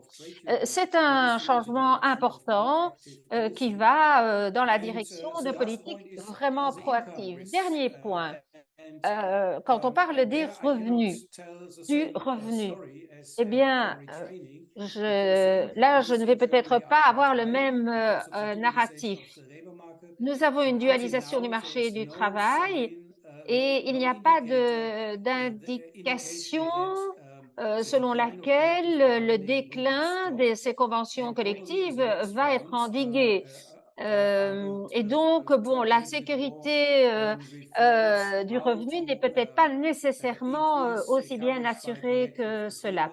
Donc, il faut absolument étendre la couverture des négociations collectives si on veut Thank you arriver à un so meilleur much, résultat. Gerhard. Merci beaucoup, If we Gerhard. wanted a palpable Alors, demonstration that si on voulait une no démonstration work or bien worse work makes for tangible worse societies, que you've selon also demonstrated that. So we have the laquelle causality bon, moving in finalement multiple il y a directions cette between better lives, better causalité societies, better mutuelle work, and entre worse le work. travail It's all et there. la société, And une meilleure I société et un have a meilleur takeaway travail, here. eh Of bien, course, we tu as l'as academics love this. démontré. It's incredibly Euh, complex, tout ça est très which is complexe, true, évidemment. but that doesn't really C'est help vrai. us. And we wanted to make this Mais webinar nous, ce something qu'on which is veut, more c'est avoir un practical. webinaire qui We have to soit take account of the pratique complexity of the task. We've et asked each team qui of soit authors to pragmatique. come up and Donc, on mutually agree demande, one ou on a strategy, demandé one à chacun policy. de nous On a présenter une demandé à chaque stratégie, équipe une de politique, formuler une stratégie, une politique, de faire avancer, de faire réfléchir sur l'amélioration du travail. How to make work better by one strategy. And I'll ask people to put up their alors je vais hands to peut-être volunteer. demander aux gens de lever la And main I pour se also want to porter emphasize volontaire. that Je some voulais really aussi mettre interesting l'emphase contributions going on in the sur chat, which is le fait exactly qu'il y a des what we contributions très wanted. intéressantes And my dear dans colleague le Christian chat. Lévesque, who's Et there, Christian will Lévesque, know qui est là, because mon already cher put up his collègue, hand. a déjà levé la Even though main, we don't see it. So Christian, même if you si wanted to on break the ne le ice voit pas. and Alors, come in, and Christian, we'll ask veux-tu others to come in briser la as and glace? when you want, Et and puis, you'll par know la that if you suite, don't nous put up your hand, I'm entendrons going to ask d'autres you anyway. contributions. So De toute you façon, better même put si up tu ne your lèves pas la hand. main, je Set vais us quand a même te son demander de of prendre everybody. la parole. Merci. Merci, Grégard. Donc, ça s'inscrit dans la foulée de la présentation que Dalia a fait sur notre cadre d'analyse. Je voudrais simplement souligner que c'est vraiment le résultat d'un travail collectif, d'échange avec plusieurs membres du CRIM qu'on est arrivé à ce cadre d'analyse-là et qui s'inscrit vraiment dans les recherches qu'on effectue dans les milieux de travail. Je ne vais pas parler d'une stratégie syndicale en particulier, je vais plutôt axer sur les stratégies de formation syndicale. Et je vais utiliser ici le guide comme un cadre qui peut être exploité pour faire de la formation syndicale auprès notamment des délégués et pour les sensibiliser à toute la problématique d'un meilleur travail. Moi, je l'utilise dans les cours de formation que je donne qui durent quelques heures ou quelques jours. Et j'utilise ce guide-là, pas notre guide, mais le cadre qu'on a développé, comme un outil pour amener les délégués à faire une radiographie de leur milieu de travail ou, si vous voulez, scanner leur espace de travail. Et quand on commence ce processus-là, les discussions portent invariablement sur les risques, sur les questions économiques, sur l'insécurité, la diminution du pouvoir d'achat. Et donc, souvent, on va s'enfermer dans cette espèce de bulle-là, mais dès qu'on pousse un peu plus puis qu'on se met à creuser, mais là, ils mettent à sortir toute la question des risques psychosociaux, l'épuisement professionnel, les enjeux de protection. Bref, ils finissent par définir un ensemble de risques auxquels ils sont confrontés. Généralement, cet échange-là va déboucher, puis c'est ce que Gerhard disait tantôt, ça va déboucher sur les questions d'autonomie au travail, d'organisation du travail, d'intensification et aussi d'expressivité, c'est-à-dire quelle est la voice, quelle est la capacité des employés de pouvoir impacter leur environnement de travail. Ce que je trouve intéressant dans ce processus-là, c'est qu'on n'a même pas besoin de leur dire, ils le découvrent eux-mêmes, c'est que ces différentes dimensions-là sont liées les unes aux autres, que ce soit le risque, l'autonomie ou encore l'expressivité. Et ils voient bien les tensions qu'il y a et les contradictions qu'il peut y avoir lorsqu'on pousse dans une direction plutôt que dans une autre. Bon. Comment on concilie les exigences de sécurité au travail, ou sécurité, excusez-moi, économique, avec un épanouissement et un travail valorisant? Comment puis-je éviter de me retrouver dans un travail à la con, ce que Grabert appelait le bullshit jobs, et réaliser un travail socialement utile. Et donc, il y a toute une réflexion qui se fait à partir du travail des délégués sur leur milieu de travail. Et puis je vais conclure là-dessus. Je débouche dans un deuxième temps sur les pistes de solutions, sur les stratégies. Et ce qui est intéressant, c'est que là, ils ne partent pas des risques, ils partent de l'expressivité. Ils parlent des moyens qu'ils ont à leur disposition pour pouvoir renforcer les capacités d'action du travail, des travailleurs. Donc, je voulais illustrer ici que je pense qu'il faut aussi travailler conjointement, de manière co-construite avec les syndicats pour essayer de les outiller pour qu'ils puissent être en mesure de développer un narratif qui nous amène vers un better work, pas juste, pas juste centré sur les dimensions économiques du better work, mais beaucoup plus large et qui touche également le contexte qui déborde le cadre de l'entreprise. Voilà, Grégoire, c'était ma contribution. Ben, c'est toute une contribution, Christian, et on voit toute la richesse d'une expérience de co-construction est vraiment passionnant et très pratique. Alors, qui va intervenir en suivant Christian? Who wants to come up next? Just Qui souhaite intervenir maintenant? Malheureusement, nous n'avons pas énormément de temps, donc Elisa, merci beaucoup. Thank you, Gregor. Thank you, Merci. Christian. Merci Yeah, beaucoup, I just merci wanted beaucoup, to Christian. connect with what Christian just said Pour about rebondir the sur ce que narrative, because this Christian was vient de dire sur really la narrative, my recommendation, one of the effectivement, c'est recommendations également for une unions des to recommandations que l'on peut unilaterally faire aux convene syndicats. France Telecom that J'en reviens au cas d'étude de made the France Télécom. experimentation C'est important de passer par possible. cette expérimentation. Basically, unions managed to achieve a Dans ce strong cas de public figure, attention les on the syndicats crisis ont réussi and vraiment à on attirer workers' l'attention du distress. public sur cette crise, And sur le what was mal-être crucial was des the union's travailleurs. Et ce qui était ability vraiment to construct essentiel an dans cette internal situation, c'était narrative la among capacité the des workforce, syndicats à construire cette attributing work narrative stress and parmi burnout les to employés, le fait management-driven d'attribuer les restructuring, cas and d'épuisement et de then to burn-out à ces communicate nouvelles these narratives to restructurations, the media. réorganisations, et le fait de So, communiquer cela, bringing de communiquer cette psychosocial narrative aux médias. stress to the Les attention of the risques workforce psychosociaux ont bénéficié itself, and finalement de then to the l'attention public, des employés and then eux-mêmes et du clarifying the public. importance of Et le monitoring fait d'avoir eu la risk possibilité threshold levels, d'aborder les risques and également à to tous les niveaux, really comment make faire pour workers' contrôler ces well-being risques, a le legitimate fait vraiment de objective faire en of sorte que le management bien-être des practice. travailleurs devienne un This des was objectifs what du management. Ça, c'était également determined essentiel. the shift in the Et c'est ce qui a, attention je of the media, pense, and provoqué what cette determined the attention de la ability part of des médias. unions C'est ce qui a to vraiment été l'élément increase their déclencheur power, dans la to then capacité des syndicats à get avoir davantage de the pouvoir, à avoir davantage voix au chapitre. C'est presque devenu là l'institutionnalisation finalement de la voix des travailleurs et des employés qui pouvaient vraiment intervenir sur le bien-être au travail. Merci beaucoup. Elisa, je pense que nous voyons dans vos deux commentaires, à la fois le vôtre, Christian, et le vôtre, Elisa, il y a là toute une série de séquences de logique qui va nous permettre justement d'identifier des solutions.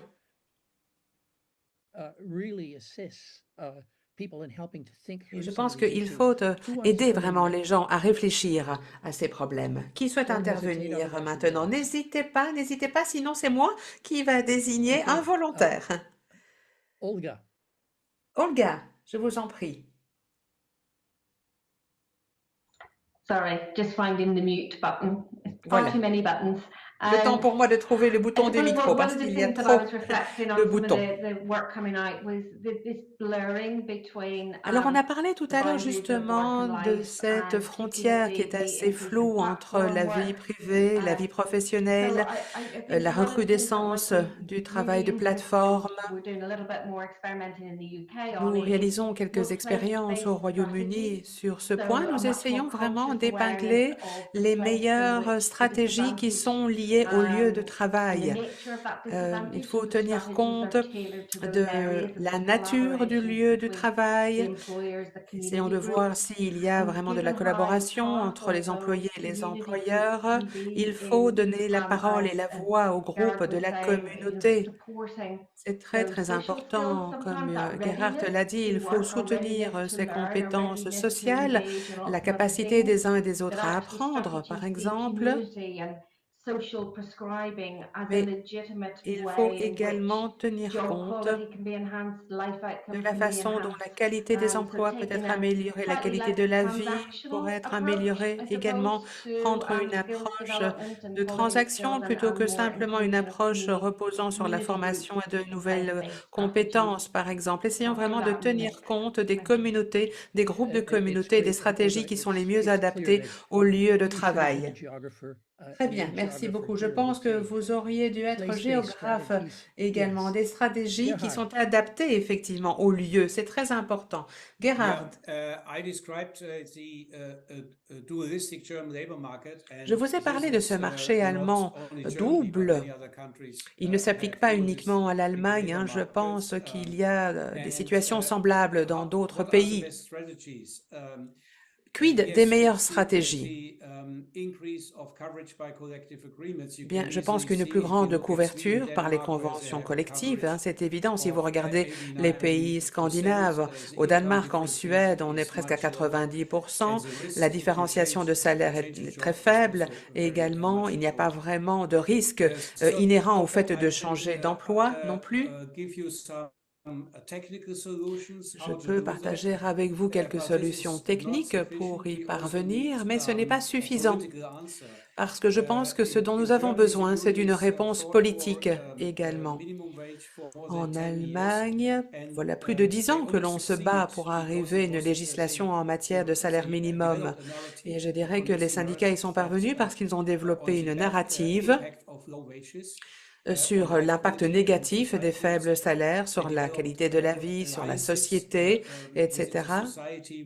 Je pense qu'ils ont pu développer une alliance dans la société avec différents groupes de la communauté, les églises même parfois. Et donc, il y a eu une campagne menée à bien par rapport au salaire minimum. Ce n'est pas comme cela, ce n'est pas le résultat de mesures purement techniques. Et donc, l'amélioration de la couverture des conventions collectives, ça c'est très, très difficile. Parce qu'on peut peut-être partir sur un montant de 8, 9 ou 10 dollars. Il faut avoir la possibilité d'expliquer ce que signifient ces conventions collectives aussi. En tant que syndicats, nous devons établir des partenariats dans la société. La narrative doit reposer sur l'inclusion, la réduction des risques inhérents à la mobilité. Il faut accepter les transformations, etc.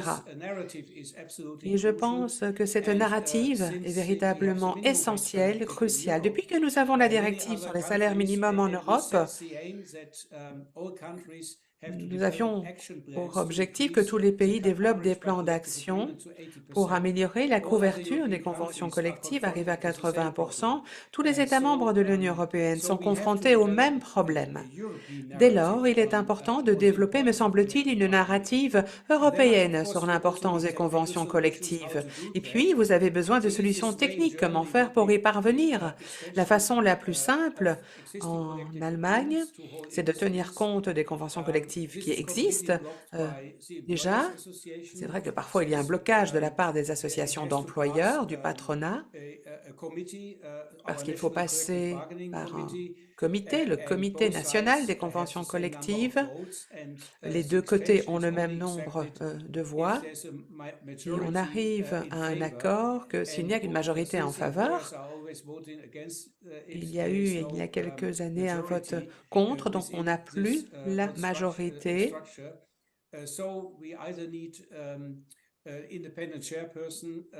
Donc, on a besoin de présidents, de présidentes indépendantes ou on aurait besoin d'une autre règle en cas de rejet de proposition. Nous n'avons pas de majorité politique pour changer cela, mais dans le nouvel accord de coalition, il y a un accord sur une loi en matière de convention collective. Et je pense que cela permettrait de déclencher la couverture plus grande en convention collective. parce que cela voudrait dire que ces accords de convention collective devraient être respectés. Nous attendons en fait la rédaction de la législation. Elle a été annoncée déjà au cours de l'automne dernier. Jusqu'à présent, il n'y a encore rien de publié parce que le gouvernement n'arrive pas à se mettre d'accord. En tous les cas, ce serait une étape stratégique importante. Merci beaucoup, Gerhard. Nick.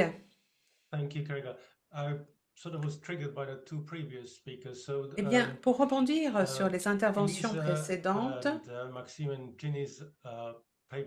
et dans le document d'Elisa, on a parlé justement du fait d'attirer l'opinion publique. Et ça, c'est un élément important dans votre campagne. Et c'est vrai qu'on peut faire ça aussi dans les chaînes de valeur, hein, faire appel finalement à l'opinion publique, par exemple, pour qu'ils décident de ne pas acheter de produits qui émanent, par exemple, du travail infantile. C'est une approche qui, me semble-t-il, est intéressante, certes, mais elle a ses limites. D'autres stratégies encore, et Gerhard d'ailleurs en a parlé, le besoin de chercher et de trouver des solutions politiques. Nous l'avons vu dans plusieurs pays, même au niveau de l'Union européenne. Des efforts ont été consentis pour essayer de développer des procédures de diligence ou du devoir de vigilance de façon obligatoire. Alors c'est vrai que, comme on le dit très souvent, le diable se cache dans les détails, mais en tous les cas, il y a quand même là cette envie d'établir un petit peu un terrain d'égalité. Je pense qu'on se retrouve là aux mêmes problèmes liés par la conformité privée, par exemple, que l'on peut trouver dans plusieurs modèles sociaux. Je sais qu'il y a 2 semaines, la version européenne a fait l'objet d'un accord et je pense que cela affaiblit peut-être un petit peu la proposition qui avait été rédigée par le Parlement. Il existe des stratégies intéressantes émanantes des syndicats. Et donc, moi, il faut tout simplement essayer de trouver des accords d'application, de mise en œuvre. Je pense par exemple à ce que l'on peut trouver dans les accords entre le Bangladesh et d'autres partenaires. Au Royaume-Uni, il y a également des accords au niveau des organisations de la société civile, des accords de marque que l'on doit pouvoir appliquer, coupler avec des organisations peut-être. Bon, le Royaume-Uni évidemment, encourage certaines pratiques. Parfois, il y a trop d'acteurs aussi qui entrent en ligne de compte et donc le gouvernement n'a pas toujours soutenu ces initiatives. Mais je pense qu'il y a de bonnes stratégies déjà disponibles et je suis convaincue qu'il y en aura encore davantage à l'avenir. Merci. Merci beaucoup, Nick. C'est très intéressant. Claudia, merci. Merci beaucoup. Dans notre document, dans notre article, on ne parle pas nécessairement de la stratégie syndicale. D'ailleurs, je vais en parler dans quelques instants, mais finalement, c'est quand même en lien avec ce que Nick vient de dire. On a besoin d'une réponse politique, effectivement. Lorsque l'on pense au secteur du travail des plateformes, des soins à domicile, nous savons qu'il faut vraiment que ces plateformes respectent déjà la législation qui existe déjà. C'est finalement la première étape et c'est déjà la première chose à faire pour améliorer les conditions de travail des travailleurs et travailleuses qui passent par les plateformes et qui réalisent donc ce travail. Il faut que ce soit réglementé. Dans lesquels nous avons étudié en France et en Belgique. Et par rapport à ce que Sarah disait précédemment, c'est vrai que l'on se concentre parfois davantage sur d'autres formes de travail. Le travail domestique, par définition, a lieu dans les foyers.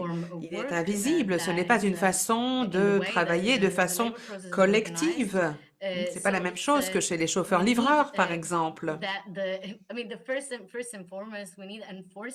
Dans un premier temps, il faut vraiment faire respecter les législations déjà en vigueur. Et nous voyons qu'il y a pas mal de défaillances à ce niveau-là. On voit que les plateformes ne respectent pas nécessairement ce qui existe déjà en matière de législation.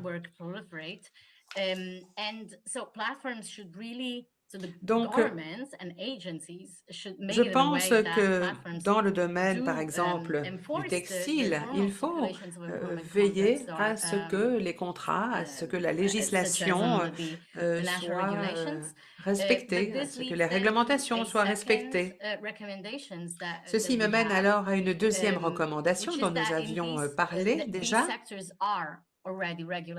Ces secteurs, certains des secteurs sont déjà réglementés. Bon, il y a des différences évidemment entre les cas que nous avons étudiés entre la France et la Belgique, c'est certain, mais il y a quand même déjà des accords réglementaires mis en place.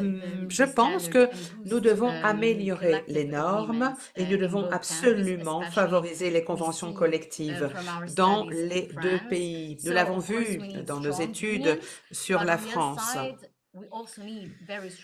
Nous avons également besoin de pays très forts aussi.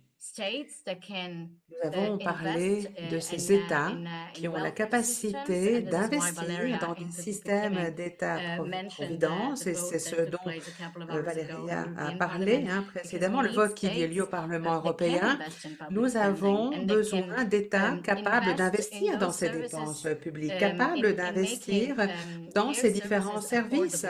Il faut que ces services également soient abordables pour tous les bénéficiaires, de façon à ce que cela puisse correspondre également à une augmentation salariale des travailleurs. Sarah, peut-être, et puis Valéria. Et puis Valéria. Sarah et Valéria. Oui, alors effectivement, comment, je m'inscris dans la suite de ce que vient de dire Claudia, comment faire en sorte que les entreprises appliquent le, le droit du travail existant? Donc effectivement, là, je vais dire en un mot la stratégie des acteurs qu'on a observés, donc inspection du travail et inspecteurs des URSSAF, des caisses de sécurité sociale.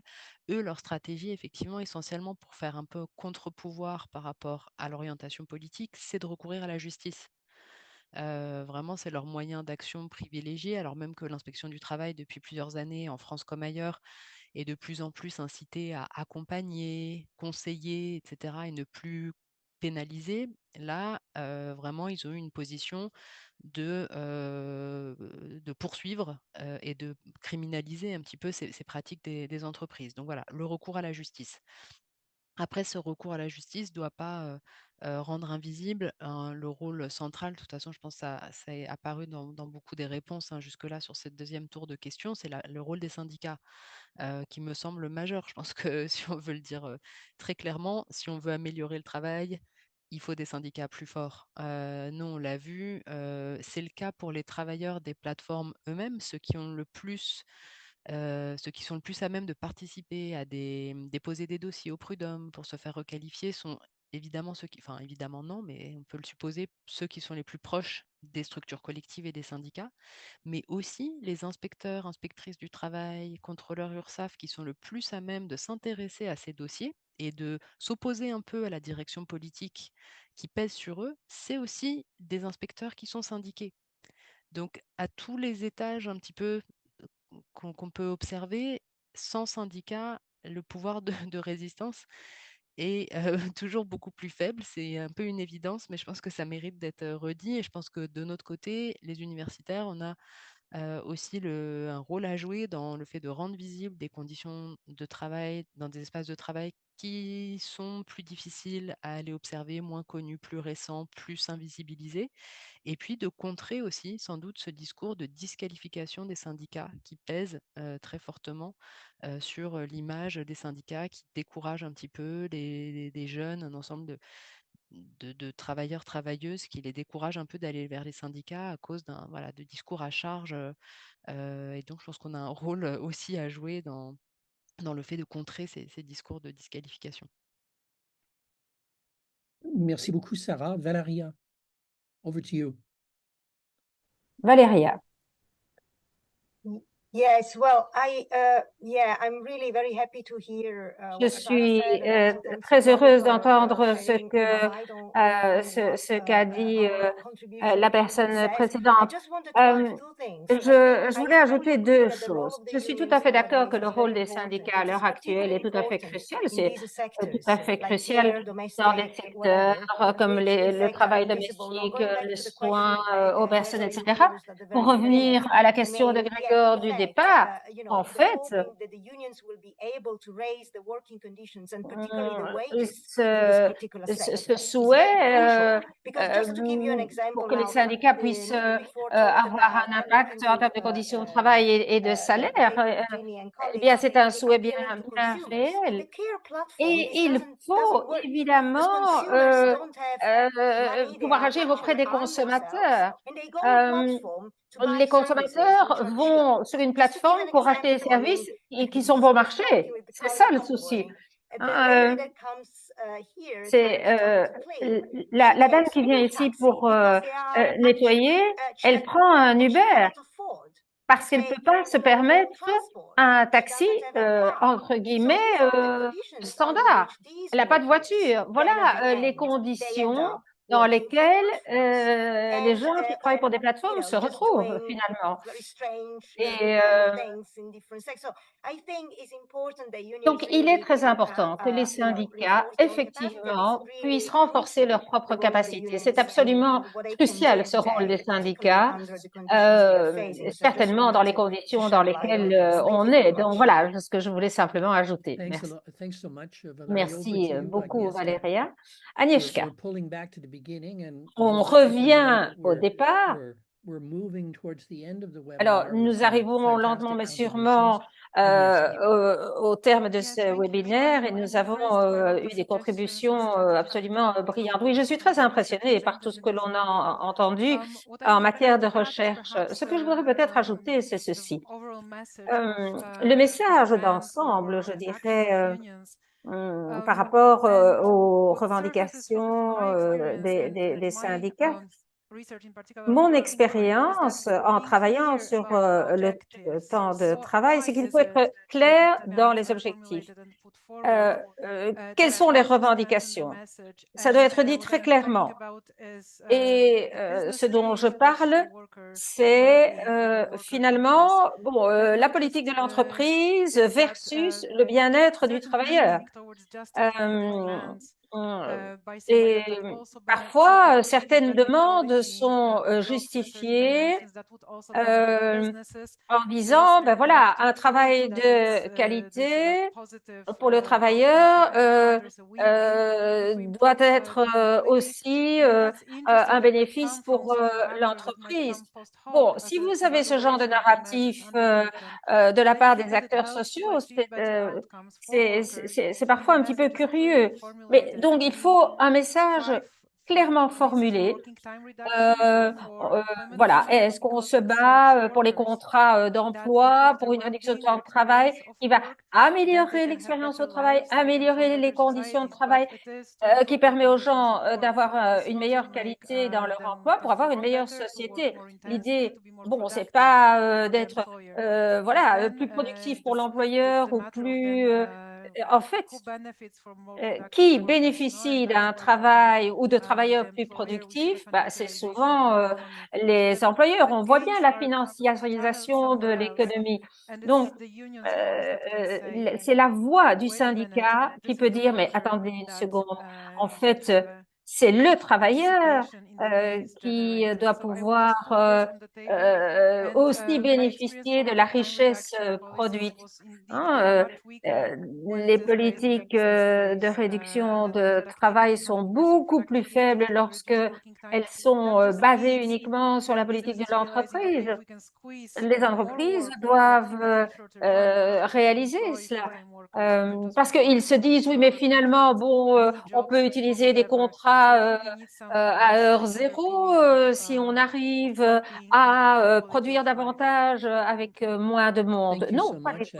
La Agnieszka, for qualité your de vie, participation in c'est this trop that important pour cela. really Merci beaucoup, Agnieszka. reinforces the link between the Voilà qui renforce partnership le project lien of which the ETUI de ce is an projet integral part ETUI and CRIMT the ongoing research et agenda, which is one of the major l'agenda de research recherche agendas being pursued actuel on qui better work, est which is being driven by the focalisé sur ETUI, the European Trade un Law meilleur Institute. So travail et we're donc very fortunate that qui est such an conduit entre institution guillemets exists par since l'ETUI. it's On est not évidemment evident ravis in many different countries, and it qu'une telle also organisation existe. C'est supports pas évident networks dans like the tous les Trade Union pays Research et Network il faut other donc networks. pouvoir On that, I'd like to soutenir emphasize that tous ces réseaux. J'aimerais another one of aussi those networks souligner is the CRIM que partnership, and bon, le at the partenariat end of CRIMT October, est we'll l'un de share ces and we'll réseaux. send the Au mois information to d'octobre, nous everyone. vous We'll enverrons be having a l'information. Nous allons avoir en conference fin de on mois d'octobre une work on the conférence brink sur strategies for resilience and les making it better. stratégies de résilience pour On aura un colloque à avoir la fin du mois d'octobre sur le travail dans tous ces des états. emplois Et on vous enverra l'appel à meilleurs. communication. On espère vous voir là, mais l'activité sera intégralement en hybride, donc il est possible de participer à distance également.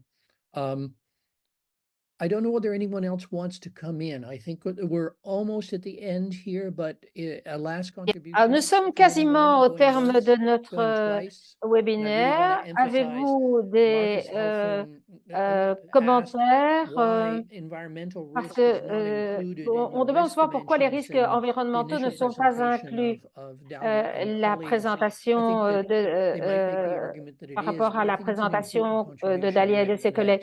it's found in Je crois que expressivity or expressiveness in the sense of il contributing faut to an environmentally pouvoir sustainable community, that contribuer it's à une wholly part of communauté health and safety risk pérenne or other sur le aspects plan of risk. environnemental, There's also mais il y a aussi someone who's l'aspect raised the question santé et of sécurité qui est the tout relevance aussi of important. Quelqu'un a its aussi parlé de applicability la to small and pertinence medium-sized enterprises as opposed to large firms, and that's a really des PME, par exemple, par rapport important question. des grosses, par rapport aux grosses It raises some entreprises. of the questions asked Et by voilà qui Gerhard nous mène Stand à une Actions Collective question Agreements soulevée par and the Gerhard kind of sur competition that l'importance you're regulating. des conventions And someone collectives also pointed to the et work la done by the Workplace réglementation. Et puis Justice quelqu'un a Lab aussi at Rutgers parlé around du strategies for travail dealing qui est with fait sur les small and stratégies medium-sized par businesses, rapport and aux that's PME. very much to pick up on Olga's point, L'idée est a évidemment place-based strategy, because they're very much d'avoir looking une at local stratégie employers associations and adaptée. how to work Hein, vous with avez them. des associations I think d'employeurs one of the locaux et il takeaways from faut this is travailler that avec eux. Alors, l'une des there are a leçons à lot of retirer de allies tout for cela, better work, c'est que and you need to on a beaucoup you need to find d'alliés. them, you need to construct Il the faut narrative, simplement you les need to be able to take trouver. it forward, Il and some faut really useful pouvoir suggestions that we have développer here. ces I alliances. think Et one of the points at the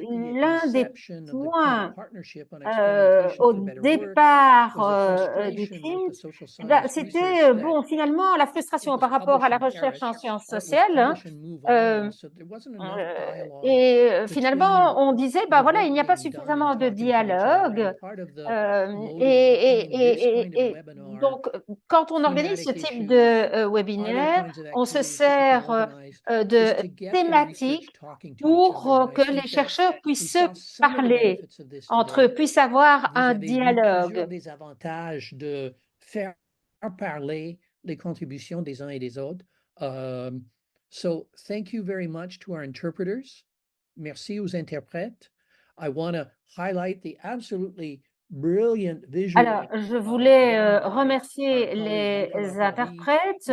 Je voulais également remercier Nicolas Roby qui voilà, qui a fait un excellent travail pour organiser ce séminaire. Nous allons bien sûr poursuivre notre réflexion sur eh bien, une meilleure vie, une meilleure société, un meilleur travail, un travail de qualité. Et comment on construit tout cela sur la base des suggestions qui ont été faites aujourd'hui.